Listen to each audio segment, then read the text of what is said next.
analysts have coined a new term called the taco trade. They're saying Trump always chickens out on your tariff threats, and that's why markets are higher this week. What's your response to that? I kick out? Chicken out. Oh, isn't that nice? Chicken out. I've never heard that.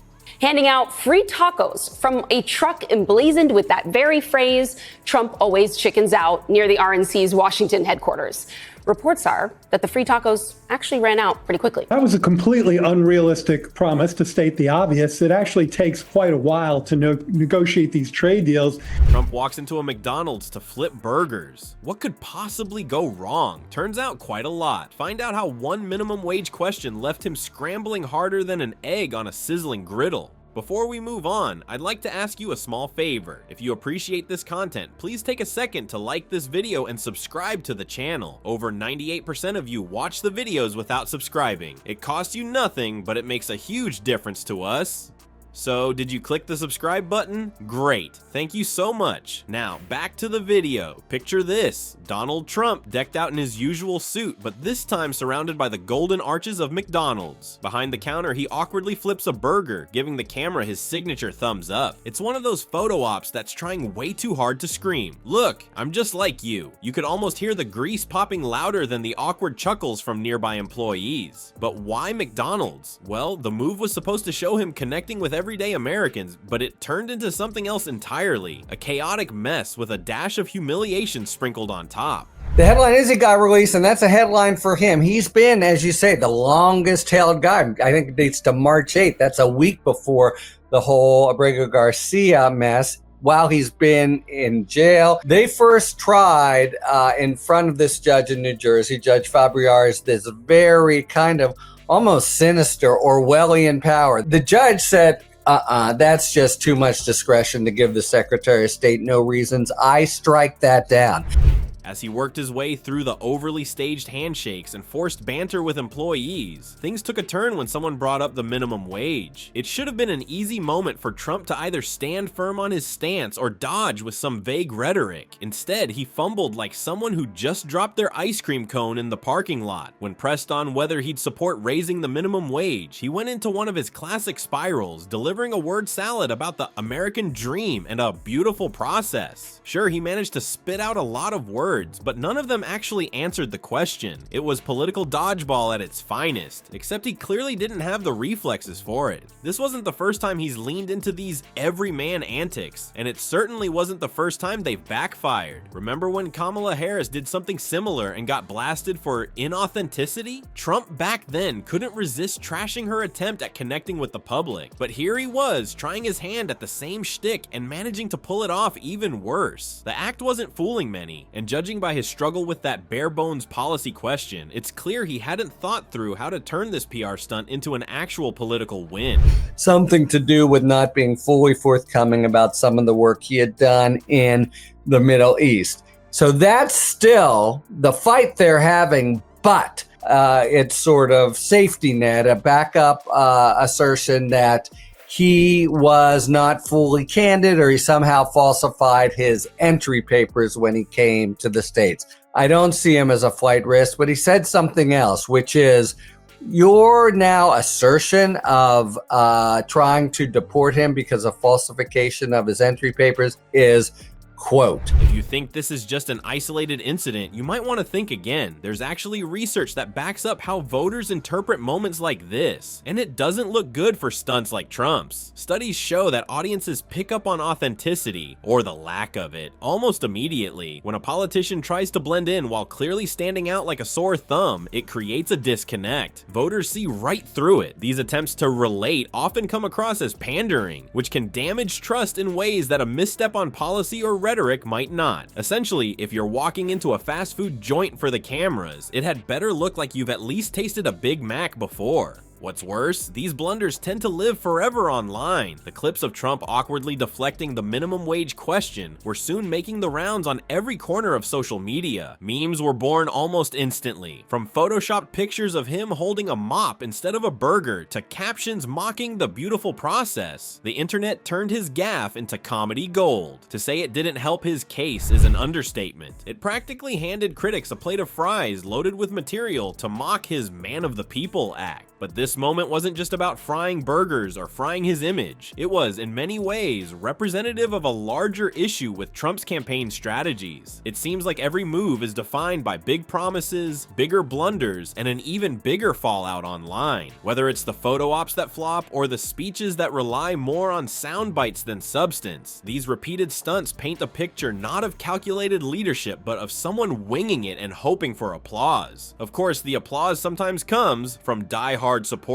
but it's always drowned out by the laughter echoing across the rest of the political sphere. It didn't take long for Democrats to pounce on this moment. They saw an opening in Trump's long history of misfires and ran with it. But how they did it takes this narrative to a whole new level. We're talking about trolling, tacos, and perhaps one of the most creative jabs the DNC has ever made. Because while Trump was busy dodging grease splatters and tough questions at McDonald's, his opponents were hatching a plan to turn his disastrous routines into comedy material of their own. And trust me, this is where things get spicy. What happens when the Democratic National Committee decides to troll Trump using tacos? Well, let's just say things got a little messy. The DNC pulled up with a food truck, fully decked out in bright colors and flashy branding, right in front of the Republican National Committee headquarters in Washington, D.C.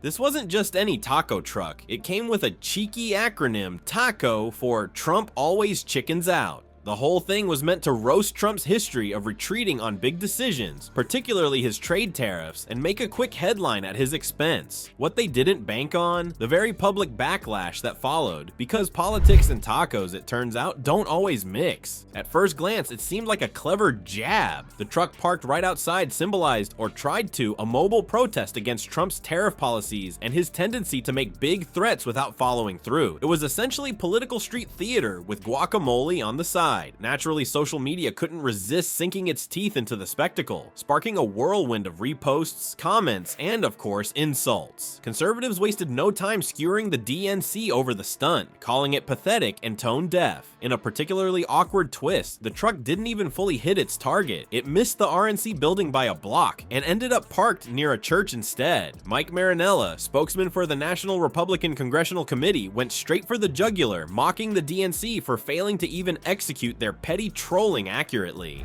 A pathetic stunt, he called it, which, to be fair, might have been the nicest thing he said about it. The optics of the event didn't do the Democrats any favors either. The vibrant truck, loaded with its very on-the-nose branding, came across as more goofy than pointed, a vibe that J.D. Vance, among other Republicans, jumped on immediately. Vance wasn't shy about ripping into the strategy, calling it a clear example of the Democratic Party's alleged failure to connect with real voters. And to add insult to injury, Zach Parkinson, communications director for the RNC, slammed the DNC for what he called cringeworthy tactics, basically implying they were desperate to scrape together any attention they could. A taco truck meant to mock a former president somehow ended up fueling narratives about disorganized messaging and lazy campaigning. Imagine launching a roast that ends up with the roaster getting burned. That's what this was. But the DNC wasn't about to take the hits lying down. The party's deputy communications director, Abhi Rahman, took aim at Vance, calling him the cringiest VP in American history, who couldn't even order a donut like a normal person. It was a solid clapback in theory, but didn't exactly shift the focus away from the truck fiasco. Sure, Rahman's comment added a bit of spice to the political back and forth, but it wasn't about to change the viral narrative dominating the day. Here's the thing about political trolling, it's risky, and this taco truck stunt proved why. Yes, flashy gimmicks might grab attention initially, but they also opened the door for critics to swing back hard. And when you're the one pulling the stunt, the stakes are double. Studies on voter engagement consistently show that over-the-top antics can alienate people, particularly undecided voters who haven't already picked a side. It's not that they can't enjoy a good political dunk, it's that they're turned off by what seems like trivial showmanship instead of substance. In this case, the taco truck and its Trump always chickens out message may have temporarily gotten a chuckle from some, but it didn't deliver the knockout blow the DNC seemed to be aiming for. Instead, it played right into the hands of critics who argue that Democrats are out of touch with serious issues. To make matters worse, the media frenzy surrounding the stunt didn't exactly help. Fox News, ever happy to spotlight a Democratic misstep, jumped on the opportunity to amplify conservative criticisms. Articles dissected the event from the misplaced parking job to the broader implications of what many commentators called the DNC's flailing attempt at opposition. On platforms like X, the snark was endless. One commentator, Chuck Ross, summed it up by tweeting, "The party that brought you the hugely successful Dark Brandon and Republicans Are Weird campaigns are now going all in on Taco."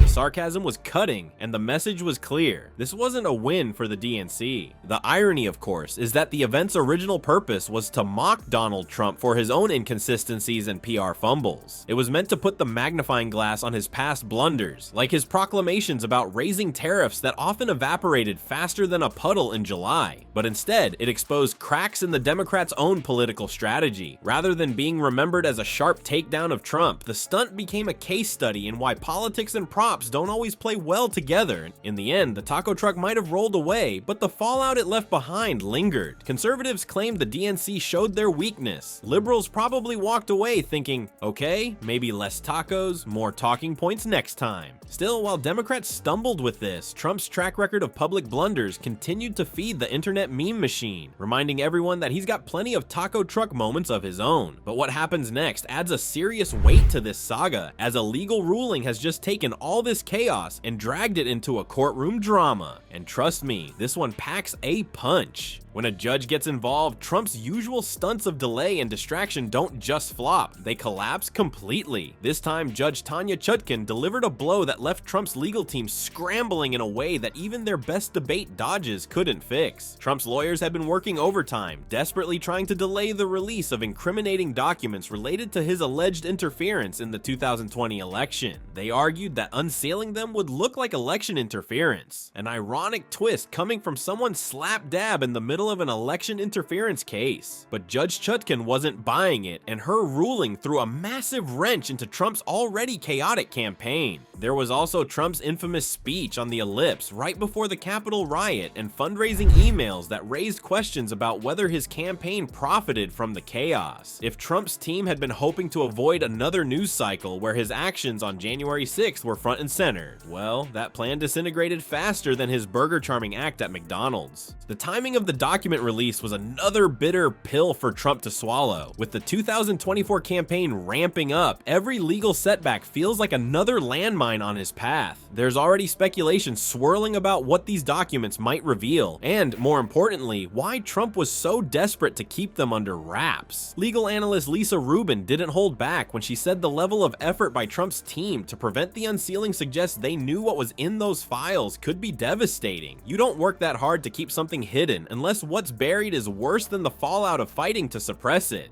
This ruling didn't happen in a vacuum. It's part of a much bigger snowball that's been rolling downhill toward Trump for months. As the investigations pile up, from criminal indictments to civil cases, it's getting harder and harder for him to stick to his Teflon Don narrative. His invincibility, once a key part of his brand, now seems more like a marketing slogan from better days. And the people noticing this shift aren't just on the opposing team. Even some Republicans have started raising eyebrows about whether all these legal battles will turn off the independent voters Trump needs to win. For a man who thrives on spectacle, the courtroom drama might be drawing an audience he'd rather avoid. Then there's the public perception. Research shows these kinds of legal setbacks don't just affect a candidate's campaign efficiency, they hammer their image. Voter trust doesn't exactly skyrocket when a politician is constantly in and out of courtrooms, defending themselves against accusations of undermining democracy. Sure, Trump's base might dig in and double down. It's almost a feature at this point, but undecided voters, the ones who could tip the scales one way or the other, are a lot less forgiving when accusations of corruption and deceit come into play. It's one thing to be the maverick outsider, it's another to look like someone drowning in scandals while fumbling to stay afloat. There's also the symbolic weight of this ruling. By shutting down his attempt to control the release of potentially damning information, Chutkan's decision undermined what has long been one of Trump's go-to strategies, dominating the narrative. Trump has built his entire political persona on being the guy who's always in control, the one calling the shots. This moment, though, stripped away that illusion and laid bare the fact that he's not just fighting his opponents, he's fighting the system itself, and not with much success. The fact that the evidence is now out in the open gives his critics an even bigger megaphone to call out his past actions. And it's not just about his involvement in the 2020 election anymore. It's about whether this pattern of deflection and drama should disqualify him from leading the country going forward. Trump's opponents, and even some on-the-fence voters, are using this as proof that he's more focused on escaping consequences than addressing real issues. In the bigger picture, this ruling wasn't just a legal loss. It was a flashing sign that the walls, even if they aren't closing in yet, are definitely getting smaller. Trump's repeated attempts to stall, distract, and sidestep are looking less like strategy and more like desperation, and the hits won't stop here. With more cases unfolding, each new ruling feels like another crack in the armor of invincibility he's tried so hard to wear. From burgers to tacos to courtrooms, each chapter of this saga is showing just how unsustainable Trump's stunts really are. And speaking of stunts, his repeated failures, legal or otherwise, are brewing into a perfect storm that's just waiting to hit.